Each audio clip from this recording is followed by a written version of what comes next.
Cognizant to the needs of our learners, parents, and teachers, the Department of Education provided us with powerful tools for productivity that will allow us to foster critical thinking skills, problem-solving skills, communication and collaboration skills to be compassionate, responsible global citizens. Join us and discover new ideas in our series of professional development training program with the ICTS Edtech Unit and Microsoft Education Philippines. Together, we will equip our learners and empower our fellow educators for a dynamic future.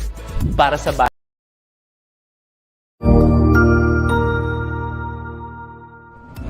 Magandang araw, Sir Wilbur po, at your service. Narito ang ETUlay upang gabayan ka sa inyong pag-aaral upang lubos na maunawaan ang iba't ibang paksa o subject. Ang ETUlay ay isang free online tutorial class na pinangungunahan ng ICTS Educational Technology Unit sa pamumuno ni Undersecretary Elaine Del P. Pascua. Ang programang ito ay hindi lamang para sa mga bata, kundi ito rin ay magsisilbing gabay sa mga magulang at mga guro kung paano nila ituturo o gagabayan sa bawat asignatura ang kanilang mga anak o mga estudyante. Sa kasalukuyan, ang self-learning module mula sa rehiyon ng Calabarzon at kilala sa tawag na pivot ang ginagamit sa ating ETUlay online class. Kaya ano pang hinihintay ninyo? Ihanda na ang inyong mga ballpen o lapis, papel o kwaderno at samahan kaming itulay ang pagkatuto para sa bawat batang Pilipino. Sama-sama tayong magtutulungan para malampasan ang mga hamon sa panahong ito. Halina't matuto kasama ang inyong online tutor sa oras na ito.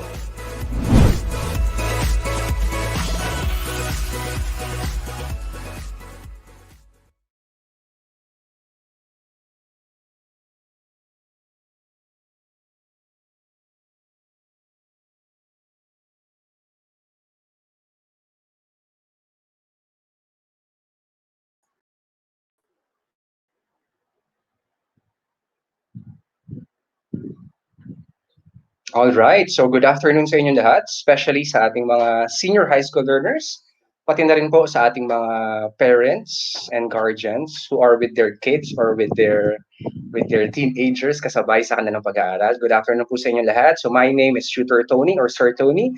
I will be your online tutor for senior high school, Earth and Life Science. So we are now on quarter 1 or 3. Quarter 3 na po sa mga nag-offer po na subject for second sem sa mga senior high schools natin. We are now on the second to the last week, which is week number 7. And we are now ready to discuss two important concepts. The first one would be using hazard maps to identify hazard-prone areas. Pati na rin po ang human activities that trigger landslides. All right. So I hope everyone is doing fine. So let's start this week, right? So it's a Monday. So I hope you're doing great. You are safe kung saan man po kayo ngayon, nasa Luzon, Visayas, or Mindanao, or here in Metro Manila. So kasamahan niyo po ako sa next 40 minutes ng pagkatuto about Earth. And for this particular session, we will be using modules number 16 and module number 17. So the same title po, Geologic Processes and Hazards. Actually, last week we already discussed about this, no? So geologic processes and hazards. So once again, sa mga bagong estudyante ko for this session, so may mga requirements lang si Sir Tony para sa inyo. So I hope mayroon kayo dyan pen and paper, or if you have the copy of the module, mas maganda. Also, I need the presence of your mind and presence of your heart kasi i-relate natin sa mga daily life natin o mga lessons natin sa science, alright? Alright? And then finally, I want you, or I'm requesting everyone to please comment down our comment section your pabate or your questions, ating mga discussions later on. Please make sure to indicate the name of your school or saan man kayo nanonood ngayon or saang division office kayo nanonood ngayong afternoon na ito. Parang kanina marami na nagko-comments. Alright. Ayun, so I would like to greet everyone, mga butihin natin mga nanay dyan. Happy Mother's Day. So we just celebrated Mother's Day yesterday. At tulad ng ating Mother Earth na patuloy na nagbibigay ng pagmamahal at pagkalinga sa bawat isa, no? So happy Mother's Day po sa inyo. Ayan. Okay, let's have a quick review lang. Yes, last week we discussed about how relative and absolute dating were used to determine the subdivisions of geologic time or the geologic timeline. So we traveled back sa past last week, no? So inaral natin yung mga eons, mga eras, mga periods, and all. Inaral natin ang role ng fossils, if you would remember. We also discussed the role or the importance of the geologic time scale. So as part of the new generation, of course, we should appreciate and accept that all things that are present in our time were the outcomes of the Earth's history. Kumbaga, lahat ng nararanasan natin at nakikita natin kagandahan ng planetang Earth, kumbaga ni-landscape yan ni God sa tulong ng mga different agents, changes. And we started also the discussion about the geologic processes and hazards. Ayan. So particularly the earthquake hazards and volcanic eruption hazards. Ayan, if you would recall, our discussion focused on 5 earthquake hazards, namely ground shaking. We also have surface faulting. We also have landslide, liquefaction, and tsunami. For volcanic eruption hazards, we have the following. So we have tephra or the pyroclastic fragments. We also have the pyroclastic flow. And yan, very common sa atin. No? We have lahar and flood and lava domes as well as poisonous gases. So we are actually, again, learners, we are actually discussing this for us to be aware and to be prepared sa mga hazards na pwedeng idulot nito sa ating mga tao at saka sa environment. All right. So I hope everyone is ready. So here are our objectives for this afternoon. So first is, ayan, mag-aaral tayo ng mapa. So medyo may kaunting geography. So medyo test natin ang geography nyo mamaya. Ayan. Ang geography kasi ay isa sa mga favorite subject ni Tutor Tony nung nag-aaral pa ako ng elementary. So yun. So kaya medyo kabisado ko ang geography ng Pilipinas. So share natin yung knowledge natin mamaya.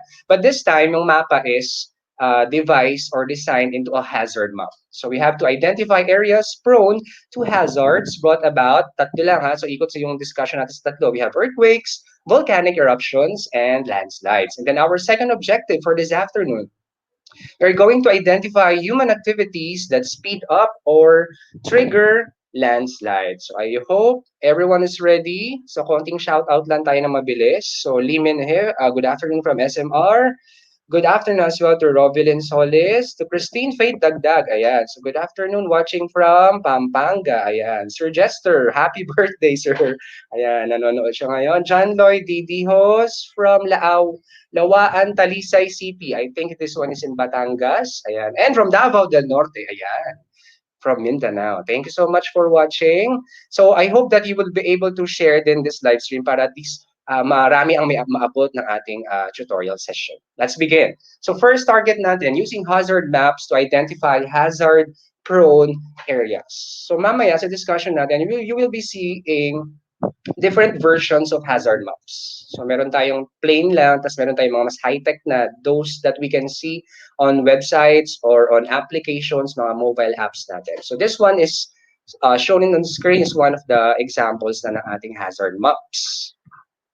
Ayan, so speaking of hazard, so bakit nga ba prone tayo ang bansang Pilipinas, ang ating pinakamamahal na bansa sa mga natural disasters? So we have this reason. So we have, ang pinaka-reason would be the geographic location ng ating bansa. So I hope you can still recall, ayan, ang zoom out na version ng ating mapa ng Pilipinas. So it is said that the Philippines is an archipelago. So we are a group of islands that is made up of 7,641 islands and home to world-renowned natural wonders and pristine water bodies. Ayan.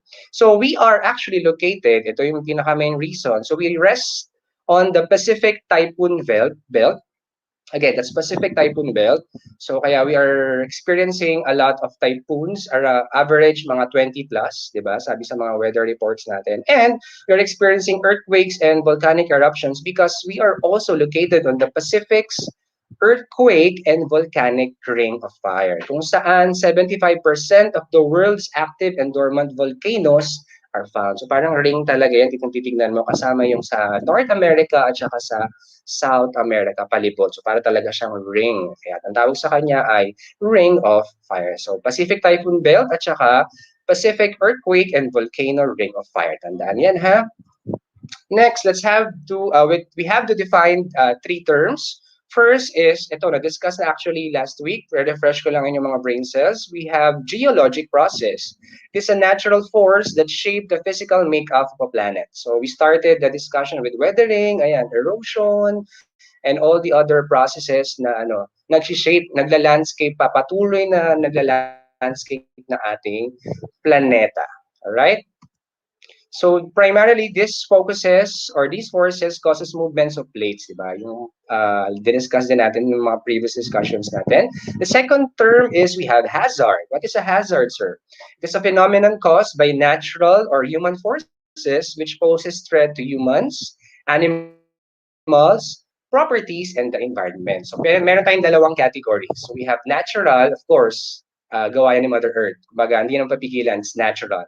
Or it can be man-made. Ang term na ginagamit natin dyan is anthropogenic.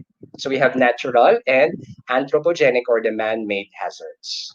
And finally, we have the hazard maps. Ano ba yung hazard map? Ano yung kaibahan ng isang hazard map sa isang ordinary na map? Di ba, we have maps na talagang hard copy we use in school. We also have maps, di ba, ngayon sa mga applications natin sa cellphones, right? So ano ba yung hazard map? It is a map that illustrates the areas that are exposed, tandaan na, ito yung mga clue words, exposed or prone to a particular hazard. So whether it's an earthquake, flood, a flood can be a hazard as well, volcanic eruption, tsunami, di ba? Minsan may mga warning signals in tayo. So we have different hazard maps, but for our discussion, we'll be focusing only on three. Okay? Ayan, so in the Philippines, government agencies and private research institutions create hazard maps. So sino nga ba yung mga agency or mga private research institution na gumagawa? Siyempre, ang nangunguna dyan is, of course, the PHIVOLCS or the Philippine Institute of Volcanology and Seismology. Kapag may mga pagyanig sa lupa. Ayan. We also have the Department of Environment and Natural Resources or the DENR, particularly the Mines and Geosciences Bureau. So the DENR MGB. We also have I don't know if you're familiar, so the name is NAMRIA. It stands for National Mapping and Resource Information Authority. So that is NAMRIA. Okay. We also have, ayan, ito yung private institution. Yung mga mostly of our maps that we'll be using later on, nanggaling sa kanilang data. So we have the Manila Observatory run by Ateneo de Manila University. And if you want to get a copy of the maps that we'll be using later on, ayan, nandito po yung link. So, ayan. And the title of the study is, ayan, Mapping Philippine Vulnerability to Environmental Disasters. Ayan, kompleto yung, yung mga maps dyan sa site na yan. But we'll be focusing on our three hazard maps later on based sa maps nga natin. Okay, so PHIVOLCS, DNR, MGB, NAMRIA, and the Manila Observatory.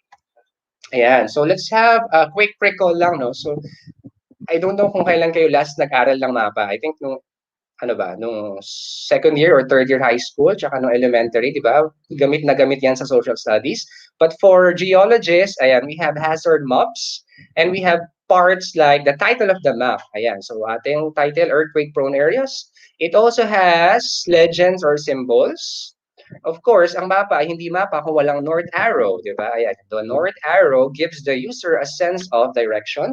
This can be used to properly navigate the map, or baka yung mga millennials natin ngayon ay sanay na sa mga soft copy na apps, mga PDF app and PDF copies na, no, or mga mobile apps na ginagamit sa map. That's okay. That's okay.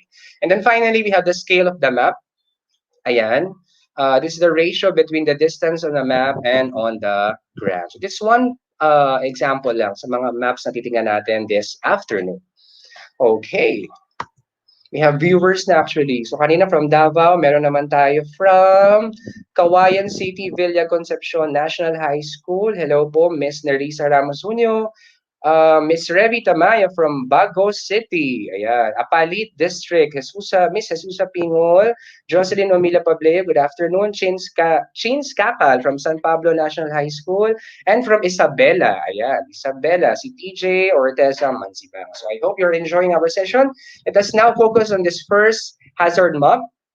Ang ina-highlight ng mapa na ito ay ang top 10 provinces sa Pilipinas that are at risk to earthquakes.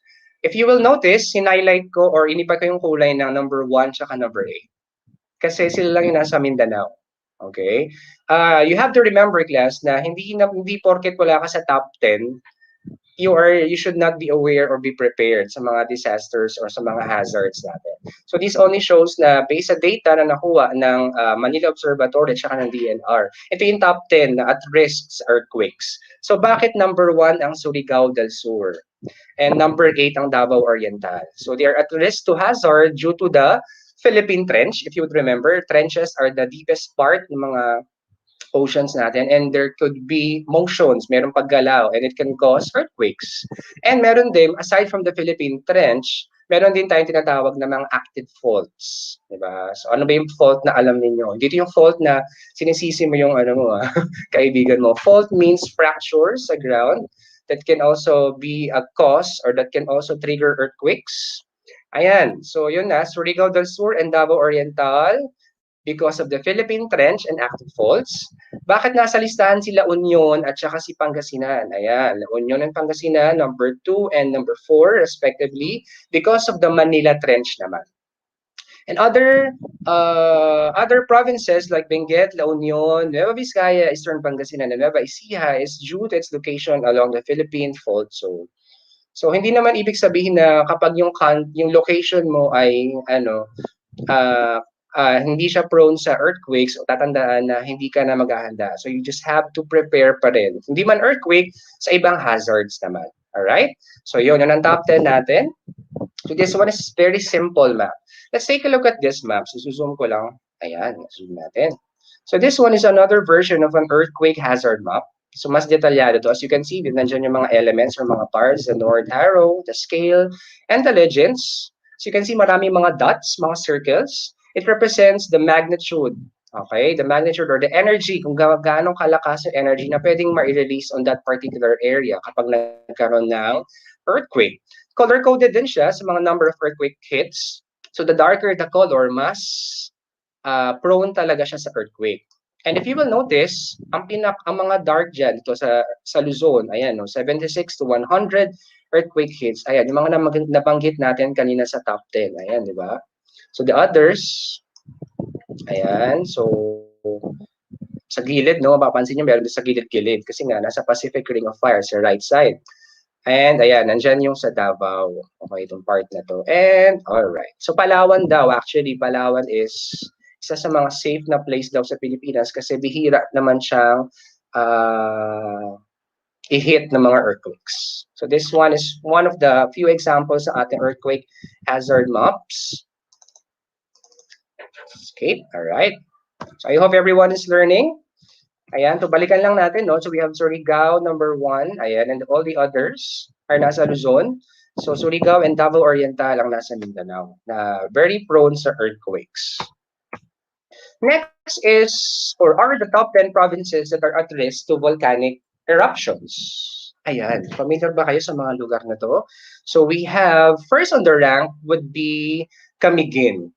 I don't know if you're familiar. Kung sige nga, nasan ba ang Camiguin sa mapa natin? Let's try to zoom. Let's look for number 1. Ayan. So, mapa ng Pilipinas. So, we have Luzon, Visayas, and all the way south, Mindanao. As you can see, ito, number 1. Kung na ma-zoom, ito yung sinicircle ko. Dito, number 1, very small island. That is Camiguin. Bakit siya number 1 sa list ng top 10 provinces na very at risk sa volcanic eruption? So, Camiguin because the land area was so small. Okay, so the smaller, of course, mas mataas ang risk. And plus, of course, meron dyan, mamaya makita natin, may mga existing na active volcanoes. In geology, when we say active volcanoes, ito yung mga mga volcanoes na nag-erupt. So may mga recorded eruptions in the past. Okay? So Camiguin. Number 2, to my surprise, ayan, Sulu. Sulu ranks second. So kala ko napaka lang doon, puro water lang sa Sulu. Pero actually, mamaya titingnan natin sa mapa, ang Sulu pala ay may mga active volcanoes. Ayan. So nasan ba yung Sulu, sir? Sulu is of course in Mindanao. So, mga kababayan natin sa Mindanao, good afternoon po sa inyo. Ayan, number 2 is here. Ayan, report ko yan ng elementary, Region 9. Dati pa, Region 9 pa siya dati. Zamboanga del Norte, Zamboanga del Sur, Basilan, Sulu, Tawi-Tawi. Memorize ko pa. Ayan, number 2 si Basilan. So mamaya tingnan natin yung mapa. Ayan. So another map that I'll be showing you is the distribution of volcanoes. So the red ones represent the active volcanoes. Tapos yung mga blue yung inactive. Tapos yung medyo peach na color is the potentially active. If you will notice, nasan yung mga active volcanoes? Ito pa pala. To my surprise din, ang ating mga kababayang Ibatan sa Batanes, marami pala dong mga active volcanoes. So they are also prone to volcanic eruptions. Of course, dito sa Bicolandia, the most active volcano is the Mayon volcano. Mount Canlaon sa Negros and all the others. Ayan, si Camiguin kanina, di ba? Ito siya si Camiguin. Ayan, merong inactive and active volcano, si Mount Hibok-Hibok. And sa Basilan, ayan no, tagtad pala siya ng mga inactive volcanoes plus meron pa isang active dyan na volcano. So ganun pala ka-amazing yung pagkaka landscape sa ating bansa, no? So distributed siya. Kaya nga ang paalala lagi, 'di ba, sa ating mga kabataan, sa mga learners natin, we have to be aware and it doesn't stop there. We have to be prepared and we have to be proactive. So ibig sabihin, hindi lang alam natin kung anong gagawin, dapat ginagawa talaga natin siya. Okay? Ito na. So in terms of the hazard map for volcanic eruptions, ayan, the darker the color, mas high ang risk natin. Okay? At ang pulang-pula lang naman dyan is, of course, yung nasa, ayan, sa Bicol region. Of course, nandyan si Mount Mayon. At saka meron pa isa dyan meron pa isang active na volcano din dyan. I can't remember lang din. Of course, ayan din si Sulu. Red na red din siya, pulang-pula. And all the other, yung medyo orange na color. Ayan. They're also prone to volcanic eruptions, of course, because of the existence of mga active volcanoes na pwede mag-erupt anytime. Or may recorded history ng eruptions. Ayan, so let's make quick, parang chill lang. Kasi, di ba, because of the pandemic, tawag dito, na-limit tayo mag-travel, di ba? So actually, because of my research din, so na-curious ako, ano ba yung Camiguin? Very small island. Ang alam ko lang kasi sa Camiguin is, siya yung Lanzones capital of the Philippines, parang ganon. Kasi nga, they have the sweetest Lanzones. Pero to my surprise, ang dami niya palang, very small island, pero ang dami niyang very, very beautiful scenic spots. Ayan. So, ang tawag sa kanya, based on my research, is The Island Born of Fire. It's a perfect title for one of the most beautiful destinations in the Philippines, Camiguin Island. So, sana mapuntahan natin to, no? Baka may nanonood sa atin mga taga-Camiguin. Ayan. So, bakit Island Born of Fire? The remnants of its volcanic eruptions shaped it into the beauty that it is today. So thousands or hundreds of years ago, so it was shaped by different volcanic activities. So imagine, ayan. So the island is very lang siya. For a small island that is only 92 square miles, there are plenty of Camiguin tourist spots that you can visit. It is blessed. Man. It is blessed with gorgeous beaches, waterfalls, hot springs and cold springs, and the sweetest Lanzones fruit in the Philippines. Kaway-kaway sa mga mahilig sa Lanzones dyan. Tulad ng aking wife, ayan, Mami, mahilig siya sa Lanzones. Happy Mother's Day, Mami. Ayan, so I'll be showing you some scenic spots sa Camiguin. Ayan, are you familiar with this? So thank you sa credits lang sa mga pictures natin. Guide to the Philippines. Ayan, very detailed, very very reliable source yan sa internet sa mga mahilig mag-travel. Ayan, Guide to the Philippines. Ginamit ko na rin yan sa isa kong DepEd TV episode. So this one is called the Sunken Cemetery. Ayan, Sunken Cemetery. We also have, ayan, ang ganda, sobrang pristine, very crystal clear ang water ng White Island. So nakaka-miss magtampisaw sa beach or sa bodies of water. Ayan, kanina I've mentioned na we have an active volcano called the Mount Hibok-Hibok. Huwag sana siyang mag-alboroto anytime soon. And we also have the 250-meter high waterfalls called the Katibawasan Falls. Ayan. So hanggang picture muna tayo mga learners. I hope, ayan, mag-end na yung pandemic so we can travel together. And finally, ayan, familiar ba kayo dyan? So these are the giant clams in Kibila White Beach. Ayan. So as you can see, very rich siya sa natural resources and natural wonders. Sabi nga ang tagline nga nila, di ba, sa Camiguin, come again, and come again in Camiguin. Ayan, so that's it. Parang short virtual tour lang natin ng Camiguin. Let's proceed with the top 10 provinces that are at risk to landslides. Ito na yung last na hazard natin, no? So we have, ang highlight ko naman dito is, since fresh na fresh, last week, kagagaling ko lang last week sa Baguio. Ayan, so we have Benguet and Mountain Province. Of course, marami itong mga mountainous slopes, mga mountain ranges. Pero ang number one sa prone sa landslide is Marinduque. Ayan, so Marinduque is here. Ayan, sa bandang ibaba, in Luzon part. Okay. So most of the provinces in the Cordillera Administrative Region, or the CAR, are included in the top 10 landslide-prone areas in the Philippines because the entire region is situated in and around the Cordillera mountain ranges. So maraming bulubundukin. Pero actually, hindi lang naman dyan naka-focus or naka-concentrate yung mga mountain ranges natin. So meron din tayong, mamaya, makikita nyo sa mapa natin kung nasaan yung mga mountain ranges na yan. Magugulat kayo actually.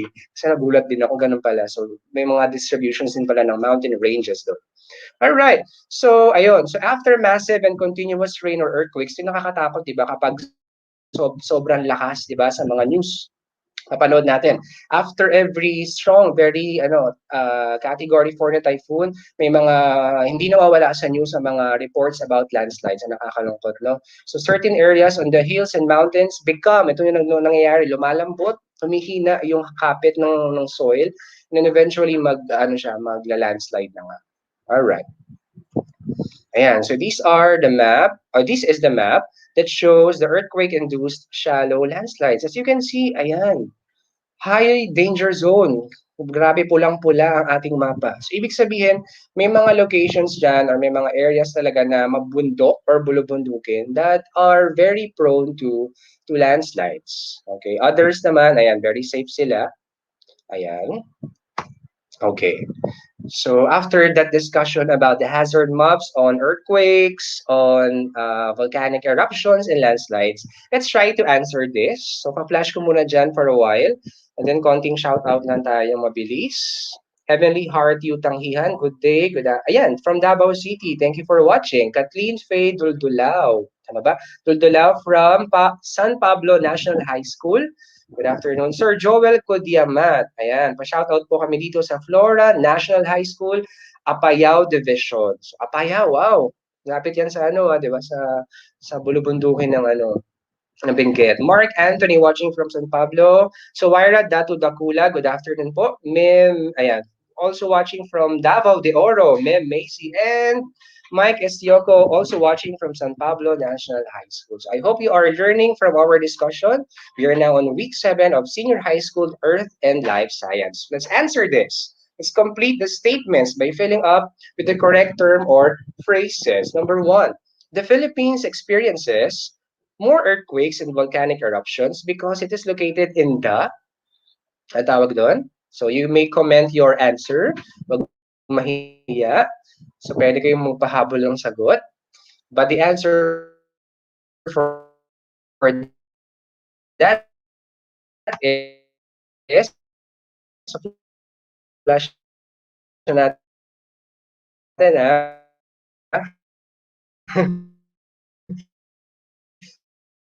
Pacific Ring of Fire. Number 2, earthquakes and volcanic. Which one? Anong classification of del Norte are at risk to hazard due to blank and blank? If you would remember, kanina sa discussion na, tsaka may mga faults, di ba? Ayun, I already gave you the clue. So first is about due to the Philippine Trench, located siya sa Philippine Trench, natatamaan siya or nadadaanan siya ng Philippine Trench. And another would be, it is, ayun, active fault. Okay, thank you for answering, Sir Joel Kudiamat. Yes, we are near the equator. Number 4, Camiguin has the highest risk. Ayan si Camiguin, ang ating mini virtual tour kanina. Camiguin has the highest risk of effects of a volcanic eruption because the land area is too yun, small. It's a very small island. Number 5, man-made hazard is classified as, ayun, yung kanina sinabi ko letter A, it's called the anthropogenic. Ayan, so you can continue answering your modules. So this one is found on module 16, page 7. So we are now ready to, ayan pala.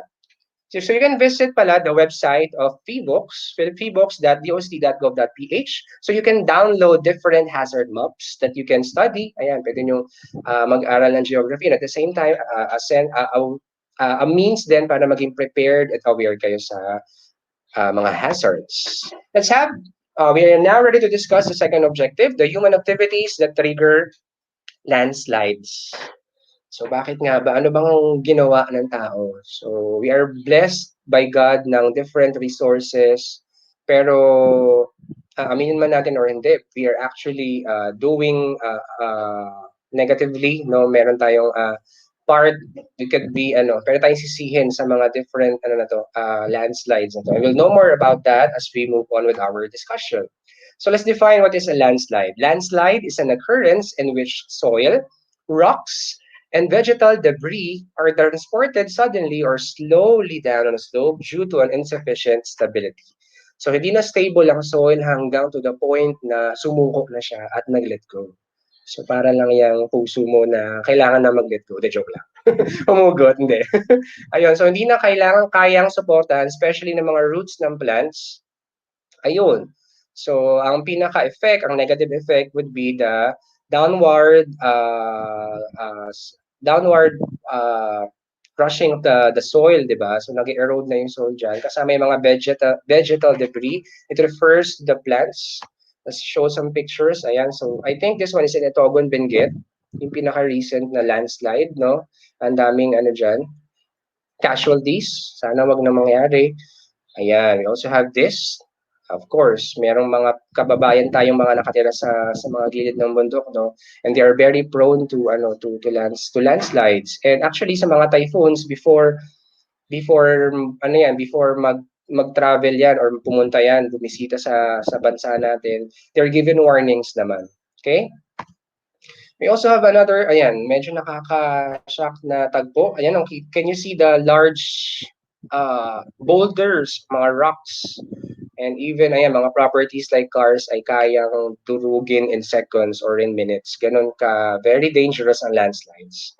So trivia lang, so landslide is also known as landslips.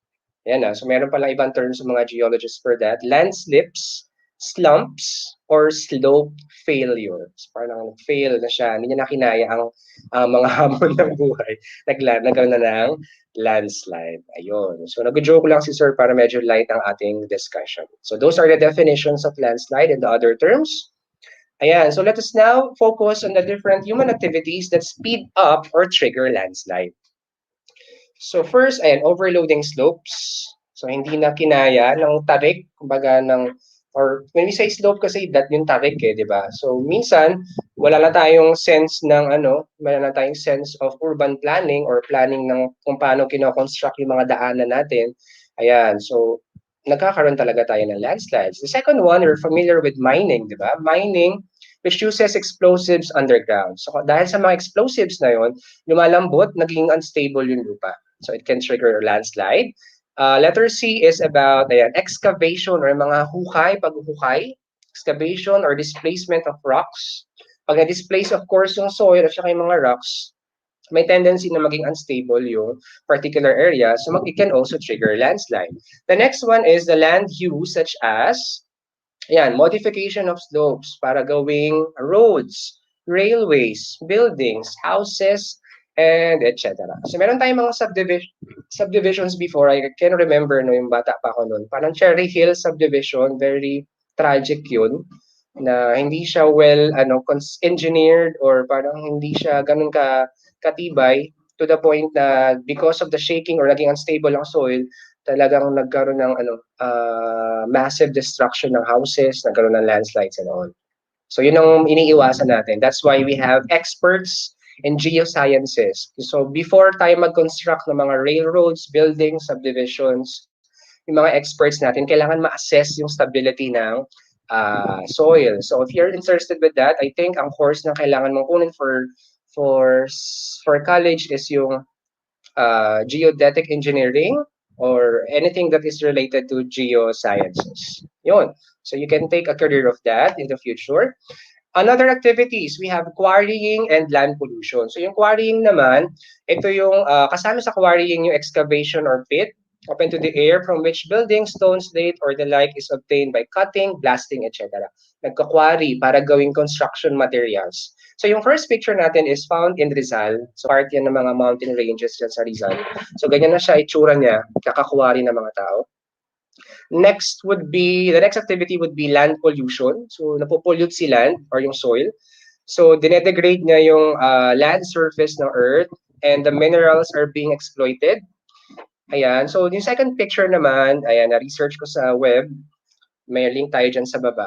So this one is in Baguio. So yung ano nila, yung landfill nila or where the place where they dump their waste or their garbage. So naging unstable yung soil.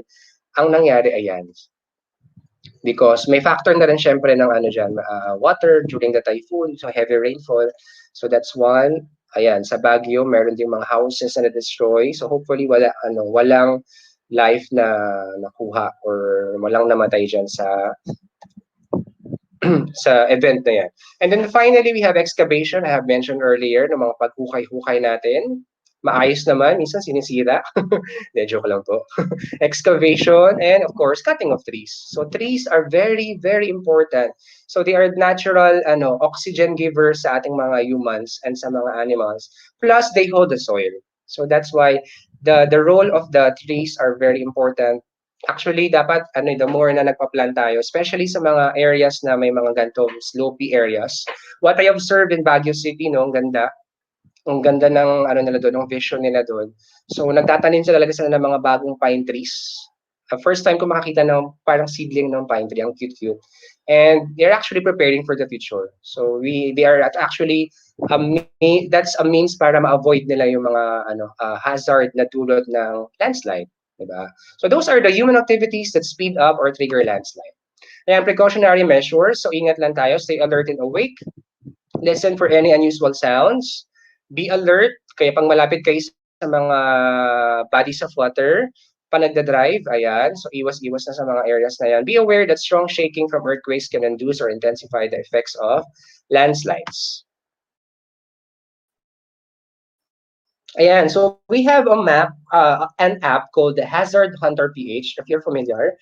Ayan, produce yan, pinondohan din ng Philippine government via the FEBOX. Ayan, so Hazard Hunter PH. So nagagamit to sa mga natural hazards natin, real time yung yung pag-assess niya ng hazards natin. Earthquake, volcanic eruptions, at saka mga hydro-meteorological hazards or yung mga hazards brought about by typhoons. So discuss natin next week. Ayan, so what is Hazard Hunter PH? You can actually download this for free on your phones or you can go directly sa kanilang website. Type nyo lang sa Google Hazard Hunter PH, lalabas na yung assessment, I mean the website, and then you can actually assess your place. Ginawa ko yan kanina, mamaya papakita ko kung gaano ba siya ka-prone sa earthquakes, sa volcanic eruptions, and other natural hazards. Ayan, double click nyo lang or double tap nyo lang yung location ninyo. Ayan, still have time. Ayan, so ito yung assessment na pwede niyang ibigay. Seismic hazard assessment, volcanic hazards, kung may matatrace niya, kung ano yung malapit na volcano or mountain na pwedeng maging cause ng hazard. The hydrometeorological hazard assessment, kapag bagyo, real time, pwede mo itong gamitin kapag may mga warning, typhoon warning signals. And you can download actually the copy of the assessment. So hiwala yan as na assessment, seismic, volcanic, at saka hydrometeorological. Let's watch this 1-minute video para makita nyo at it will serve as your guide or pwede nyo ulitin, search nyo lang sa YouTube, Hazard Hunter PH. I-play ko lang.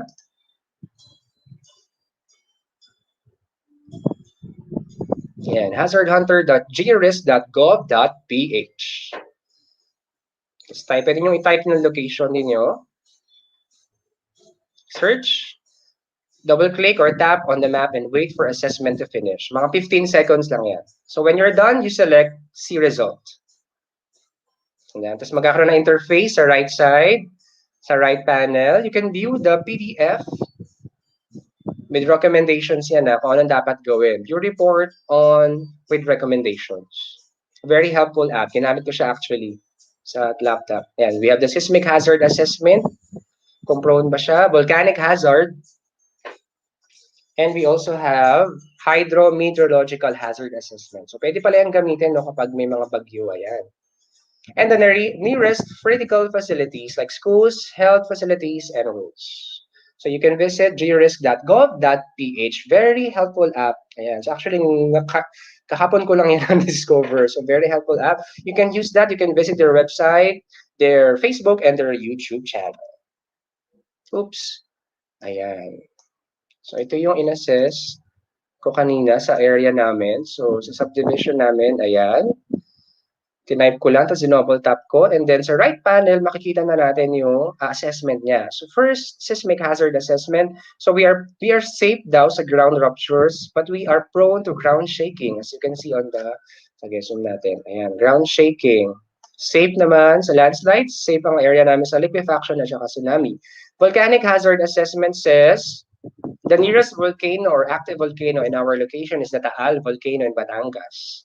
Ayan, so kilometer radius outside, ballistic projectiles and other assessments, safe naman. And then you can download the report with recommendations and PDF copies na. Okay, so very helpful app. I hope you can use that para maging safe ang inyong family at saka ang inyong communities. And let's answer the three questions, the last three questions right now. Number one, what makes railway and building construction a possible cause of a landslide? A, B, C, or D? So, habang iniisip niyo yung sagot niyo dyan, let's have shout-outs lang. Micah Versola Mansibang is watching from San Pablo National High School. Ang dami nating audience from San Pablo. Thank you very much. Also, Cindy Josel Privado and Sheila May Valdez Geeking. Ayan, from San Pablo National High School din. And Jens Juarez. Regine Alejado. Okay, the correct answer is letter A. You're correct. Congratulations, Mr. Jean. Number two, what should be the initial reaction when there is a landslide? Pag may nakita ang landslide sa area, do you have to scream loudly, move away from the slope, call the emergency hotline, or take a picture and post it online? Mga millennials, wag na wag niyong gagawin yan. Number two, the best thing to do is, of course, letter B.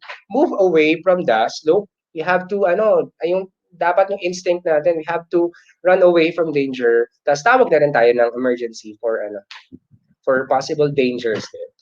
Of course, ayan, tama na naman si Regine Alejado. Congratulations, you're correct.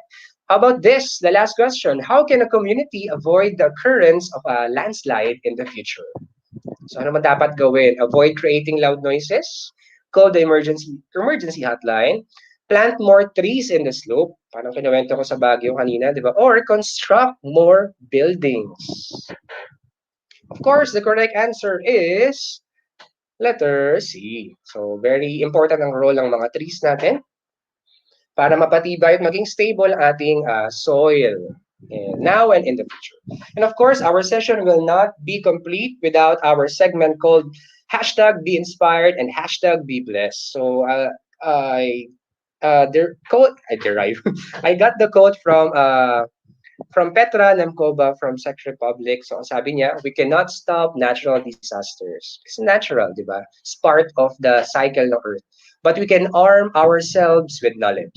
Knowledge. So many lives wouldn't have to be lost if there was enough disaster preparedness.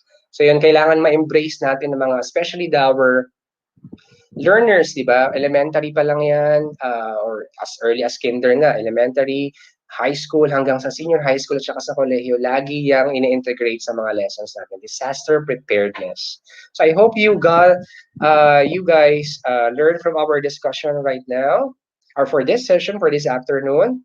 Ayan, stay safe po tayong lahat. be a blessing to others. And ayun, we'll have our last session for Earth Science next week. So I hope to see you all next week. Maraming salamat sa mga tumutok. So I hope you learned everything. You learned everything about the different hazards, specifically earthquakes, volcanic eruptions, and landslides. So see you next week. You can check me. You can message me via email, Facebook, or you can visit and subscribe to my YouTube channel, Mr. Voice Creator PH. So this one, ano ba yan? This has been Sir Tony, Tutor Tony. Nga madali eh, no? Thank you so much for watching. God bless. Bye-bye.